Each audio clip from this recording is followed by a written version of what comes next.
Hi everybody, it's Morah Devora, and today we're going to hear the story that is called Nicanor Knew the Secret. 2,000 years ago, a very rich man named Nicanor lived in the land of Eretz Yisrael. Nicanor had a huge fleet of ships and a gigantic house. He also had many storehouses packed with jewels and treasures. Even though Nicanor was a very, very rich man, he still liked to live a simple life. He wore a plain robe, and every day he ate a piece of bread and dried fruits and vegetables. Nicanor did not love money. He loved Hashem with all his heart and all his soul. Nicanor was a very special person because he knew a secret that very few people know. He knew that all of his riches were a gift from Hashem, just like the rain that falls. Nicanor would have been the happiest of men, except that his heart broke every time he thought about Hashem's house in ruins. The beautiful Bet HaMikdash, the beautiful holy Bet HaMikdash, built by King Shlomo, sitting in ruins for so many years, ever since it was destroyed by the people from Bavel. Then one day, Herod, the king of Judea, declared, "I want the Bet HaMikdash of the Jewish people to be rebuilt now, while I am the king." So Herod sent letters to the Jewish people all over the world. The letter asked each Jew to give as much as he could to help to build the second Bet HaMikdash. When Nicanor read the letter, he shook with excitement. Quick as a flash, he ran home to write back to King Herod. Then Nicanor got the fastest messenger to rush his letter to the king.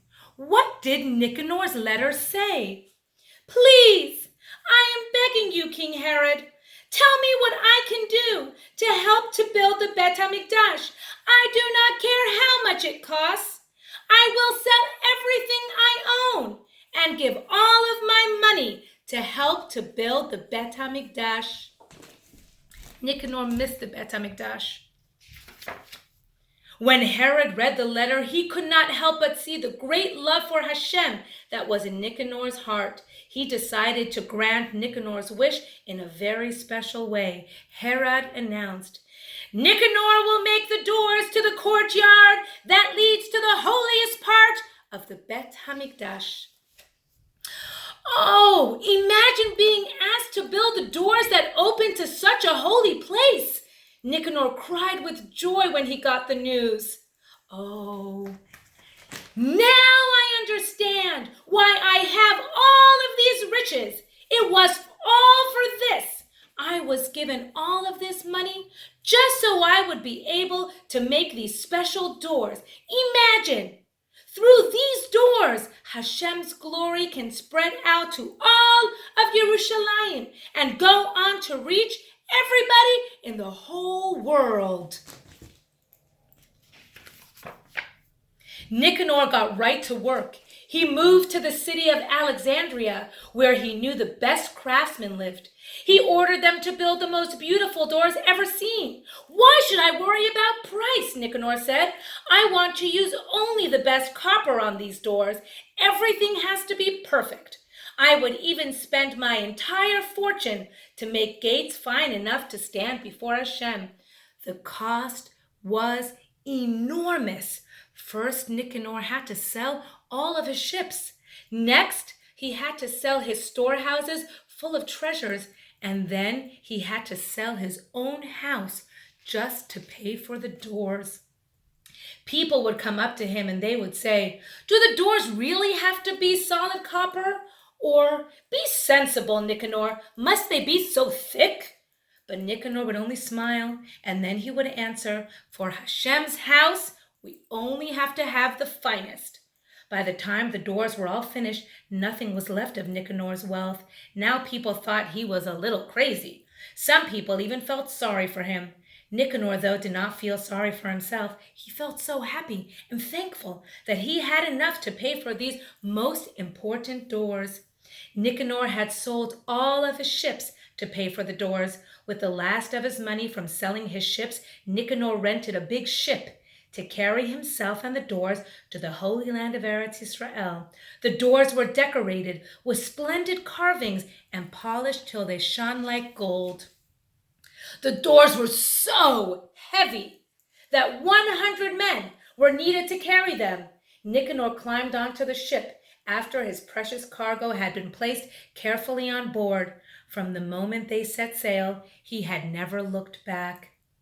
After several days of sailing, the sky suddenly got very, very dark. A howling wind and gigantic waves threw the boat roughly from side to side. In the middle of the terrible storm, the captain shouted, "Throw things overboard, or we will sink!" So the sailors began throwing things overboard, packages, clothes, even their food. Finally, there was nothing left to throw into the sea. Nothing except the doors. "Throw them overboard!" shouted the captain. "The boat is sinking!" With all of their strength, the sailors shoved the first door over the deck. Splash! Right into the water. Just then Nicanor came up on deck. He saw what they did. "Not the door!" he shouted, but no one could hear his voice above the howling wind, and the door sank down into the sea. "Now the other door!" shouted the captain. The sailors started to pick up the second door. Suddenly, Nicanor threw himself on top of it and screamed, "Throw me into the sea with it!" Immediately, the storm stopped. The sea was quiet, and the sailors put the door back down on the ship's deck. A few days later, the ship finally landed in the land of Eretz Israel. A huge crowd of people came to meet the ship and to see the amazing doors. King Herod sent a special cart to carry the doors up to Yerushalayim. The golden cart was covered with flowers, and it was pulled by a big team of oxen. Nicanor explained to the people that one door was gone. He fell to the ground and he cried, "I am an old man, and my wealth is gone now. I will not be able to make another door," he sobbed. Then Nicanor suddenly stood up, and he wiped the tears off his face. "I had hoped to honor Hashem," he said slowly. "Well, I guess I still can. I don't know why this happened. It doesn't seem fair. Yet I know that it is Hashem who gives everything. Then isn't it true that it is only Hashem who can take things away? He always has the best reasons for everything that he does." Just as Nicanor finished speaking, whoosh! A giant wave splashed way up out of the sea right behind him. Nicanor turned around, and there, riding on a great wave, was the missing door. The wave brought the door onto the land and placed it gently right beside Nicanor. Everyone saw the miracle. Hundreds of the king's men then carried the two awesome doors up onto the golden carts and drove them with great rejoicing to Yerushalayim. Nicanor lived to see his doors installed in the center of the second Bet HaMikdash. They were called the Gates of Nicanor, Sha'ar Nicanor, for Nicanor had known a special secret. He knew that the way to get the greatest pleasure from everything he had was to remember the one who gave it all to him. The end.